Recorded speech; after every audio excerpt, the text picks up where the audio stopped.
넷째 천사가 그 대접을 해에 소돔에 해가 권세를 받아 불로 사람을 태우니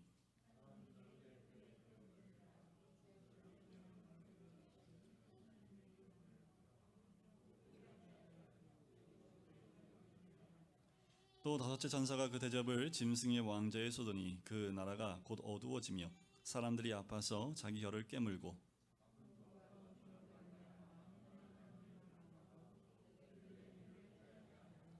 또 여섯째 천사가 그 대접을 큰 강 유브라데에 쏟음에 강물이 말라서 동방에서 오는 왕들의 길이 예비되었더라.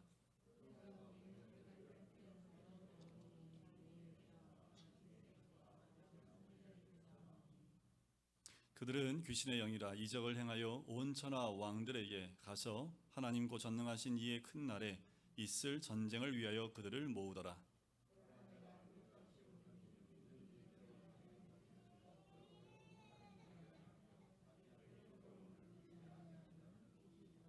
같이 읽을까요? 새 영이 히브리어로 아마겟돈이라 하는 곳으로 왕들을 모으더라. 아멘. 추석만 되면 전쟁이지요. 가장 큰 전쟁은 아마도 기경길 아니겠습니까? 보니까 3천만 명이 움직였다고 얘기하더라고요.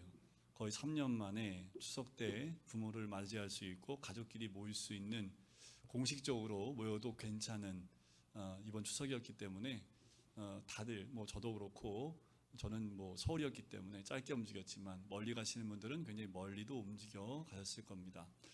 귀경길이 부산까지 가는데 9시간이 걸렸다는 얘기도 있고 지금 올라오는 길도 6시간이 넘게 걸린다는 이야기가 있을 만큼 추석 때 이렇게 저희 명절만 되면 이 차 안에서 전쟁을 치르는 것 같아요. 또 여자분들은, 우리 어머니들은 또 집에서 음식과의 전쟁을 치르지 않나라는 생각도 듭니다.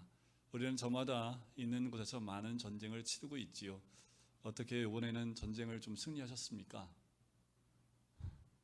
다 승리자만 있고 패배자는 없을 수 있습니다.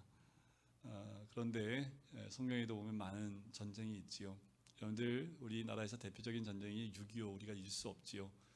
그 가운데 여러분들 기억하고 있을 만한 고지가 하나 있습니다. 여러분들 백마고지, 군대 갔다 오신 분들은 백마 마크 있는 그 부대 백마고지를 여러분들 기억하실지 모르겠는데, 이 백마고지라는 곳이 철원군 철원읍에 있는 대마리에서 가까운 높이가 395m밖에 안 되는 작은 고지인데요.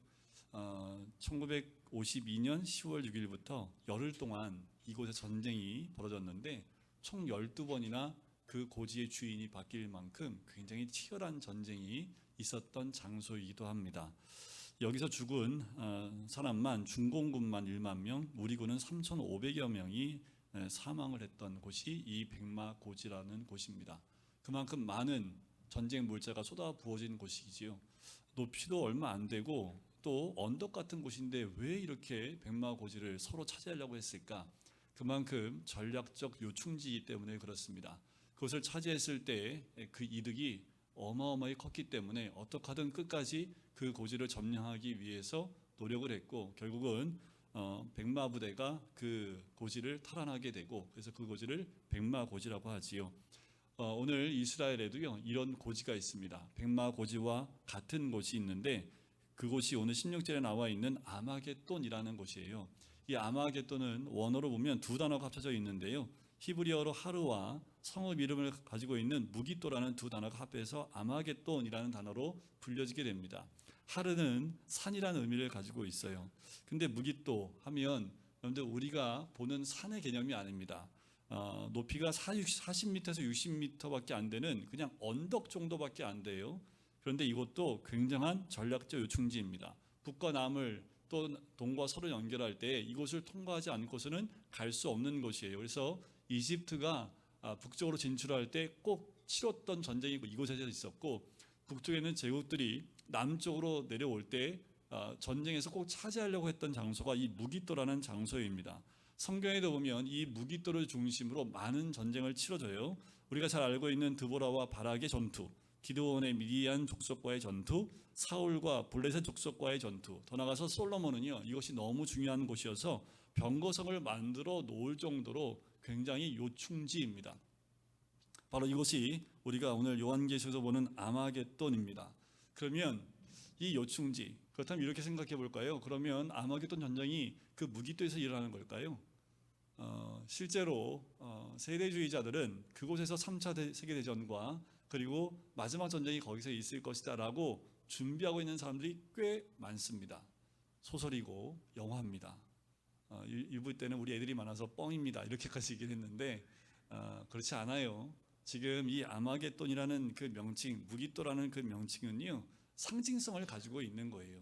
이렇게 보시면 어떻습니까? 여러분들 삶에 정말 빼앗기면 안 되는 요충지 있지요. 그 부부끼리 싸울 때 기싸움 한다고 하죠. 요거 뺏기면 다 뺏긴다 생각해서 절대로 안 뺏기려고 하는 거 있지요. 왜 없는 것처럼 저를 쳐다보고 계십니까? 이미 다 뭐 주고받을 거 다 받아서 이제 서로 선을 어느 정도 선 지키고 계신가요? 신혼부부가 되면 뭐 이런 경험이 있고, 시어머니와 또 며느리 가운데 옛날엔 그 고간 열쇠 이거를 차지하냐, 이거를 마지막까지 쥐고 안 주시려고 하는 시어머니와 그것을 어떻게든 빨리 받고 싶어하는 이 며느리 간의 이런 내용들, 이걸 떠나서 여러분들 삶 가운데 어둠의 영이 우리와 영적 전쟁을 할 때 꼭 빼앗으려고 하는 그 장소가 있습니다. 우리는 빼앗기면 안 되는 장소가 있어요. 어디가 있을까요? 제가 오늘 곰곰이 생각하면서 오늘 본문에 적어놓지는 않았는데 이런 생각이 들어요. 여러분들, 예배의 자리가 우리가 빼앗기면 안 되는 자리입니다. 어떠한 환경과 어떠한 무엇이 공격해도 여러분들 예배의 자리는 빼앗기면 안 됩니다. 저는 교회에 꼭 참석해서 여기 앉아서 예배 드려야지 예배다라고 말씀을 드리는 건 아니에요. 그런데 그게 맞기도 해요. 헷갈리시나요? 예를 들어 코로나에 걸려서 나가지 못할 경우에는 여러분들 가정에서 예배 드리는 것, 그것이 예배지요. 그런데 예배의 자리를 지키기 위해서 우리가 그 전쟁에서 밀리면 안 돼요. 어쩌면 예배의 자리가 여러분들이 평생에 지켜야 될, 어쩌면 싸움에서 승리해야 될 아마겟돈이라는 곳이 될 수 있습니다. 예배의 자리가 그렇게 될 수 있죠. 저는 목사이기 때문에 이 예배의 자리가 그곳이라고 저는 생각을 합니다. 하지만 여러분들 각자 하나님 앞에서 지켜야 될, 빼앗기면 안 될, 그리고 사단에게 빼앗기면 내 인생 자체가 다 무너져 버릴 그 요충지가 분명히 있을 겁니다. 그것이 아마겟돈이에요.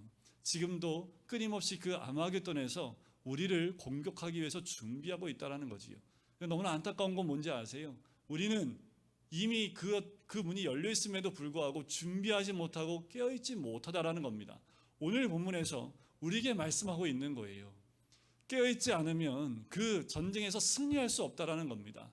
예수님께서 오늘 본문에서 특별히 어떻게 승리해야 되는지 그 방법까지 우리에게 다 알려주고 계시다라는 거지요. 자, 그것을 보기 위해서 네 번째 대접재앙을 한번 볼 필요가 있습니다. 8절에 보면 네 번째 천사가 대접을 어디다 쏟습니까? 해에 쏟아요. 그랬더니 해가 권세를 받아서요, 사람들을 불로 크게 태움을 입습니다. 앞에 있는 재앙들과 약간 다른 것은, 앞에 있는 재앙들은 빛을 잃게 되는 재앙들이었는데 지금은 해가 권세를 입어서 악한 자들에게 고통을 가져다주는 최종 멸망에 대한 경고하는 역할을 하고 있다라는 거예요. 근데 불로 태우는 건요, 하나님이 심판하는 방식입니다. 특별히 이제 요한계시록 뒤쪽에 갈수록 바벨론이 불에 살라지는 모습이 나오고 하나님의 원수들이 최후에 영원히 타는 불못으로 던져지는 모습이 등장하게 됩니다. 자, 이 네 번째 대접 재앙은 최종 심판을 앞두고 마지막 경고의 성격을 갖게 됩니다. 이건 처음 나온 거 아니지요? 여러분들 11장에 보면 두 증인이 나왔습니다. 그 두 증인을 거부하다가 남은 자들이 큰 지진을 통해서 경고를 받지요.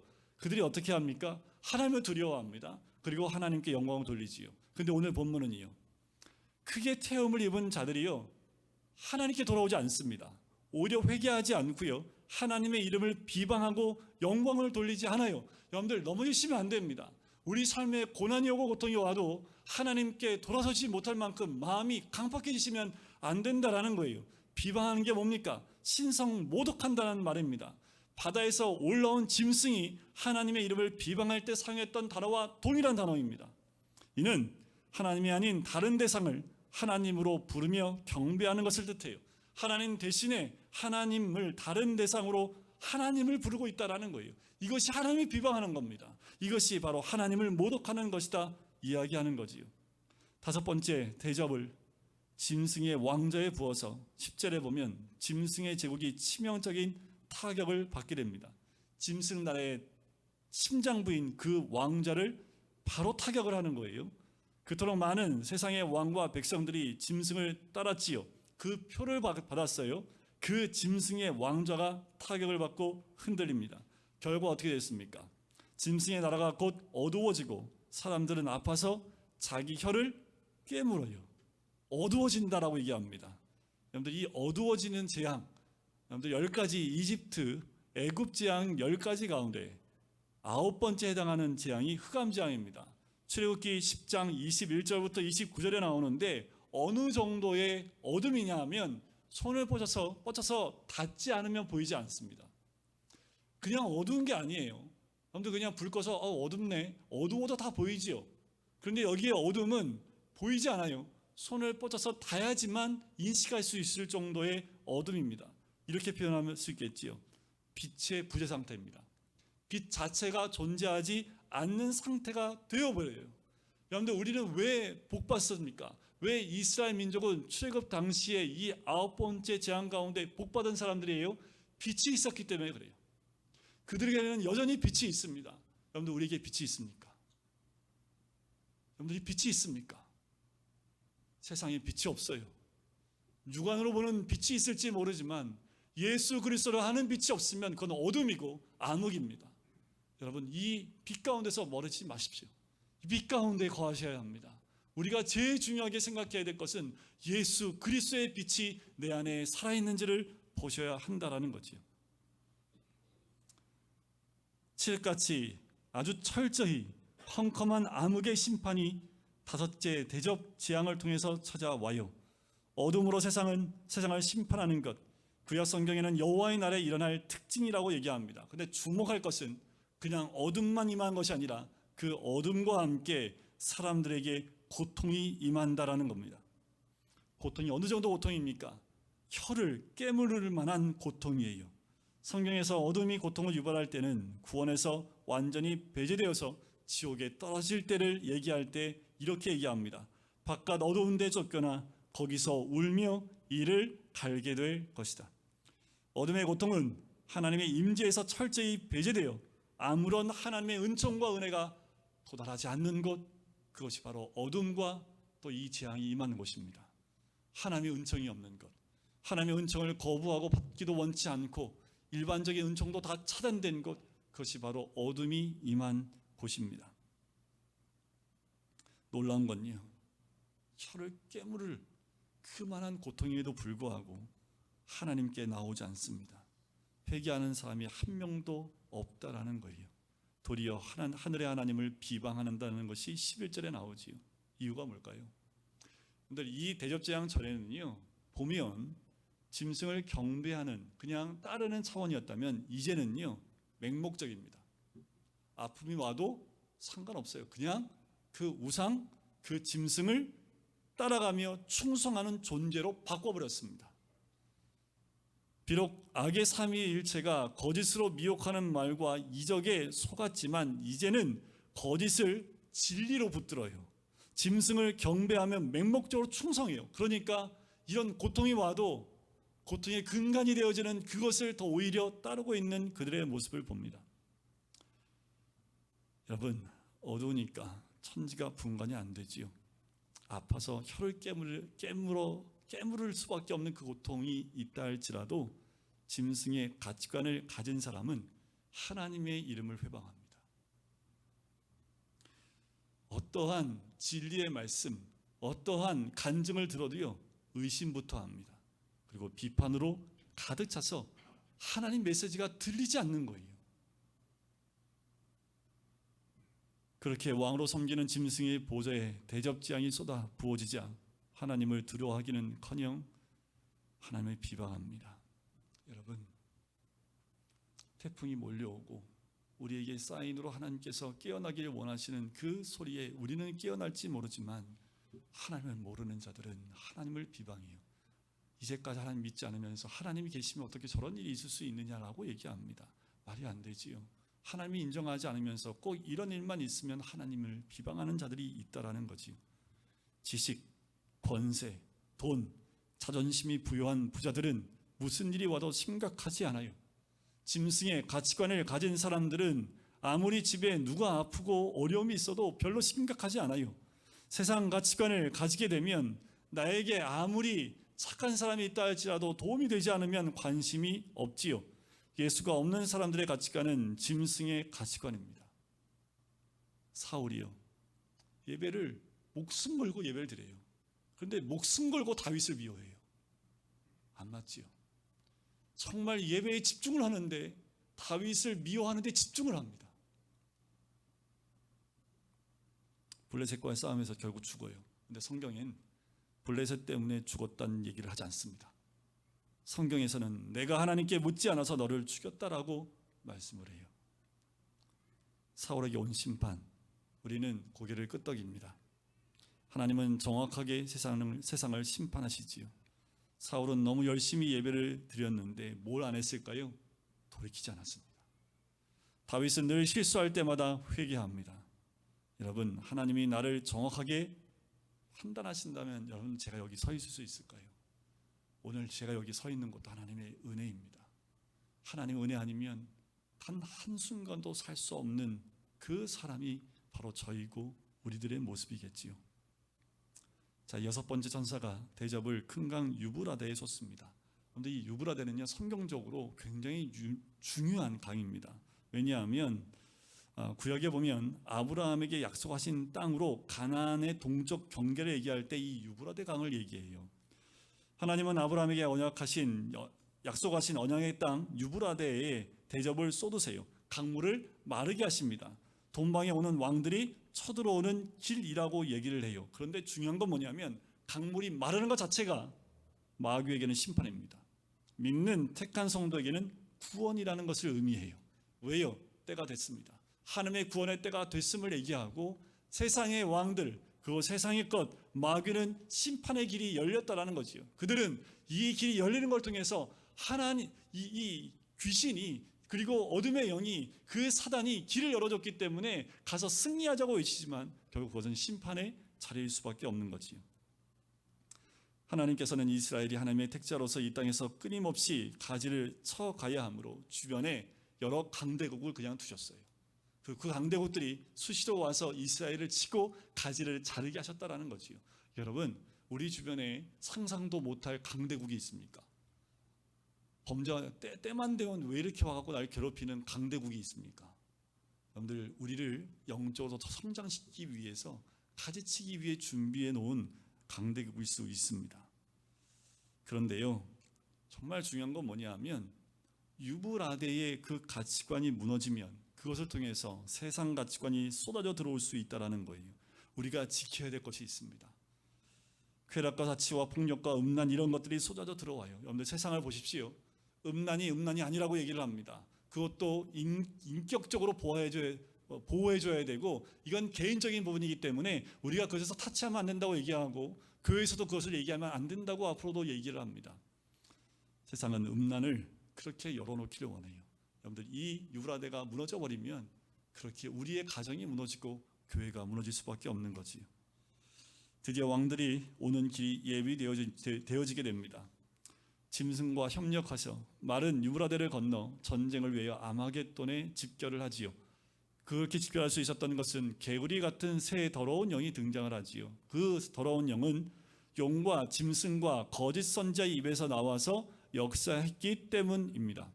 개구리 하면 여러분들, 이집트 또 출애굽할 때 그때 두 번째 재앙 가운데 하나가 개구리 재앙이었죠. 이 개구리는요, 우리나라 사람 참 좋아하죠. 네.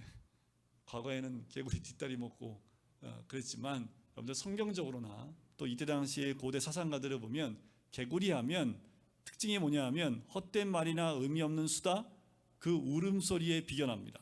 또 꿈에 개구리가 나타나면요, 속이는 자와 거짓들을 상징한다고 볼 정도입니다. 그러니까 개구리 같다라는 그 말은 부정하고 더럽다는 의미와 함께 이들이 거짓과 의미 없는 헛된 말을 하는 자들이다 라는 것을 드러낼 때 개구리하고 비교하여 설명을 합니다. 자, 더러운 영이란 귀신을 부르는 통칭적인 호칭이지요. 자, 두 가지 의미인데, 첫째는 귀신의 불결함과 부정함이고, 둘째는 미혹하는 특징입니다. 이 더러운 영이 두 가지 특징이라는 거예요. 이 6번째 대접재앙은 악한 영에 의해 거짓으로 미혹되어 회개하기를 거부하고 대적하는 그 왕들이 함께 모이도록 길을 내줍니다. 강이 마르는 이적을 보고 이들은 결국 이 모든 것들이 자기들의 승리를 위해 열린 길이다라고 보는 거지요. 하지만 결국 그 길은 하나님의 심판의 길일 수밖에 없습니다. 결국 마침내 새 더러운 영이 그들을 다 미혹하고 이적을 행하고 세상 왕을 미혹해서 한 자리에 모으게 합니다. 그 날을 전쟁이 전능하신 이의 큰 날이라고 이야기할 정도이지요. 주의 날입니다. 그날은 예수 그리스도께서 오시는 날이지요. 다른 성경에도 보면 이 날에는 그리스도께서 도적같이 올 것이고 하늘이 큰 소리로 떠나가며 물질이 뜨거운 불에 풀어지는 대격변이 일어날 것이다 라고 이야기를 합니다.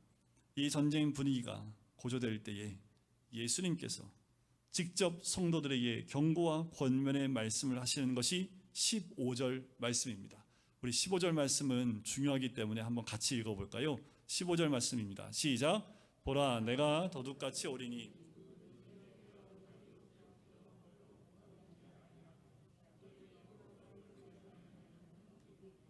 자, 귀신의 집결에도 제대로 깨어있는 성도들이 있다면 승리하겠지요. 여러분들 깨어있어야 될 이유가 여기 있습니다. 여러분들 어떤 전쟁에도 어둠의 영이 공격해 들어올 때 깨어있으면 칠 이유가 없는 거예요. 그런데 도둑같이 온다라는 거예요. 자, 보라, 내가 도둑같이 오리라 라는 말은, 도둑같이 온다라는 그 말은 해가 져서 저녁 때 온다는, 한밤중에 온다는 의미가 있겠지요. 한밤중에 다 잠을 자잖아요. 그러니까 자고 있으면 모른다는 의미가 더 강합니다. 갑자기 온다는 뜻도 있겠지만 여기서 더 강한 의미는 잠자고 있으면 모른다는 의미가 더 강해요. 여러분들 이 시대에 잠자는 영혼이 되지 않으시길 주의 이름으로 간절히 축원드립니다. 잠자지 않는 영혼은 하나님의 시간인 카이로스를 정확하게 압니다. 분별합니다. 하나님의 때를 분별할 수 있다라는 거예요. 제가 얘기하지 않아도요, 세상의 흐름을 보면서 세상의 악이 저렇게 더 날뛰고 있는 모습을 보면서 우리는 다 뭐라고 얘기를 해요? 아, 주님 오실 때가 가까이 왔나 보다 라고 얘기를 하지요. 근데 말씀만 하지 마십시오. 다들 아세요, 그거는. 근데 왜 말만 하세요? 깨어 있으셔야지요. 깨어서 하나님의 때를 준비하는 것이 우리의 모습 아닙니까? 어떤 상황에도요, 하나님을 믿고 하나님의 섭리를 인정하고 하나님의 경영하심으로 하나님의 주권을 인정하는 것이 깨어있는 겁니다. 깨어있는 것, 하나님의 약속을 알고 믿고 지키는 거예요. 이 시대의 흐름을 따라가는 것이 아니라 이 시대의 흐름과 거꾸로 순교하는 마음으로 깨어있는 것을 의미해요. 세상의 흐름에 같이 흘러가는 것이 아니라 말씀을 붙잡고 서 있는 것, 그것이 깨어있는 겁니다. 세상이 어떻게 악해지고 있는지 모르고 그냥 가는 것 아니지요. 매일 태훈이를 찾아가서 말씀을 읽어주고 기도하면서 그 부모와 이런저런 얘기를 나누고 나옵니다. 중환자실인데 저는 아무 때나 가면 열어주더라고요. 태훈이 이름만 대면 열어줘요. 그래서 들어가서 태훈이를 보고 또 붓기도 빠지고 또 얼굴이 참 애띤, 정말 애기 모습으로, 전에는 얼굴이 많이 부었었거든요. 근데 붓기가 다 빠져있는 모습 보면서 기도해주고 부모하고 얘기를 하는데, 제가 부모에게 무슨 말을 해줄 수 있겠습니까? 그 슬픔과 괴로움을 제가 알 수 있을까요? 저는 모릅니다. 알 수도 없어요. 저는 경험하지 못했기 때문에. 그럼에도 불구하고 저는 목사이기 때문에 하나님의 뜻이 어디 있을지를 늘 기도하고, 또 부모를 만나며 어떻게 하면 이들이 믿음 가운데서 하나님이 이 환경을 허락하신 이유가 뭔지를 조금이나마 깨닫게 할 수 있을까, 이 생각 가지고 늘 대화를 하는데, 일주일이 지났는데요, 일주일 사이에 두 사람이 정말 많은 대화를 했더라고요. 그 대화 가운데 하나님이 이 환경을 주신 이유가 무엇인지에 대해서도 서로 이야기를 했더라고요. 제가 얘기를 했어요. 지금 얻는 답이 답이지만 또 1년 뒤에 또 생각해보면 또 다른 답이 나오고, 어쩌면 10년이 지나면 10년 후에도 또 다른 답이 나올 수 있기 때문에 너무 무리하지 말아라. 하지만 이 모든 것 하나님의 섭리 가운데 있다는 것을 인정한 것만으로 너무 감사하다라고 이야기를 나눴습니다. 그런다고 해서 슬픔이 없겠습니까? 지금 침상에 누워있는 아들의 모습을 보면서 마음이 힘들겠지요. 제가 또 그랬어요. 이제 그 아들이 떠나고 난 다음에 오는 슬픔, 또 다른 슬픔이 아마 몰아쳐 올 거라고. 슬픔을 그냥 외면하지 말고 슬플 땐 슬퍼야 되지만 너무 슬프다 그 믿음의 나락으로 떨어지지 않기를 원하는 것이 제 마음이기 때문에 가서 자꾸만 믿음으로 세워주려는 말들을 참 많이 해줍니다. 그 힘든 일주일의 시간 가운데 참 많은 생각들을 했다라는 생각이 들어요. 깨어있는 것이 그거지요. 하나님이 함께 계시다라는 거예요. 하나님이 그 아이가 저렇게 누워있음에도 불구하고 이 순간에도 하나님이 함께 하신다라는 것을 인정하고 믿는다면 깨어있는 겁니다. 어떤 환경에도요, 하나님의 섭리 가운데 하나님이 나와 함께 하신다면 그건 깨어있는 아주 기본적인 모습이지요. 깨어서 어떻게 해요? 자기 옷을 지키는 자입니다. 그냥 깨어있는 것뿐만 아니라 옷을 지키는 거지요. 왜 이런 말을 하냐면 이스라엘 민족에서 벌거벗음은요 수치였습니다. 그래서 구약에 보면요, 하나님 백성이 우상 숭배에 동참할 때 벌거벗었다 얘기하고요, 언약을 저버리거나 하나님의 언약 백성을 학대하던 이방 나라들을 고발할 때 종종 벌거벗었다라는 표현을 씁니다. 따라서 본문에 옷을 지키고 있는 것은 우상 숭배를 거부하고 하나님의 계명과 예수에 대한 믿음을 인내로 지키는 것을 의미하는 거예요. 옷을 입고 계셔야 됩니다. 우리의 영적 옷을 벗어 던지시면 안 된다라는 거예요. 깨어 옷을 입고 인내로서 이 어둠의 시간들을 이겨내고 극복해서 주님의 믿음 가운데 서 있는 모습이 우리의 모습이고 승리자의 모습인 줄 믿습니다. 세상 풍조가 나날이 세속화되고 거칠어질 때 성도는 거룩한 삶을 지켜야 합니다. 세상이 악으로 달려간다 할지라도 우리가 지켜야 될 것은 거룩한 삶인 줄 믿습니다. 이게 복이지요. 아마겟돈, 아까도 말씀드린 상징적입니다. 그런데 우리에게 아마겟돈은 어디일까요? 마지막 때 사람들이 거짓과 악에 미혹되면 더더욱 악의 극단으로 빠져들어 좀처럼 벗어나지 못하는 거지요. 지금이 그런 시대가 아닌가라는 생각이 들 정도로 너무나 악으로, 거짓으로, 극단으로 달려가고 있는 것 같아요. 짐승의 보좌에 재앙이 쏟아져 회개를 촉구해도 더더욱 짐승을 옹호하고요, 그냥 맹목적으로 충성하고 있는 모습이지요. 이런 뒤틀린 과잉 충성이 결국 세상의 모든 왕들이 한 곳 아마겟돈으로 집결하게 만드는 거지요. 멸망을 향하여 소용돌이 치듯 빨려가는 세상 속에서 깨어서 자기 옷을 정결하게 지키지 않으면 순식간에 우리도 휩쓸려 갈 수 있습니다. 여러분, 나는 바른 분별력을 가졌습니까? 어려움과 환난 중에서도 결국 그리스도께서 승리하실 것을 믿으십니까? 우리는 하나님의 백성입니다.